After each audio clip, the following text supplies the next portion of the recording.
সামনে তো তিস্তার জন্মদিন, ওর জন্য তো কিছু সারপ্রাইজ প্ল্যান করতে হবে তো নাকি? হ্যাঁ। তাহলে 300 টাকার মধ্যে একটা কেক কিনবো।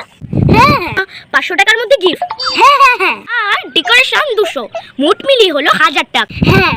তুই 500 টাকা দিবি আর আমি 500 টাকা দেব। ঠিক আছে, কিন্তু আমার কাছে তো অত টাকা নেই।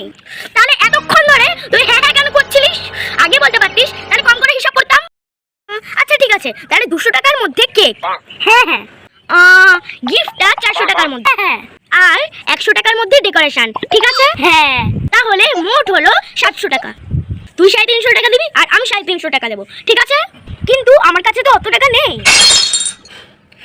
তাহলে এতক্ষণ ধরে হ্যাঁ হ্যাঁ কেন করছিলি? এক কাজ কর, তোকে কোনো টাকাই দিতে হবে না, তুই ফ্রিতে সেলিব্রেশন কর, সব টাকা আমি দেবো। ঠিক আছে? হ্যাঁ হ্যাঁ হ্যাঁ। আবার হ্যাঁ হ্যাঁ করছিস?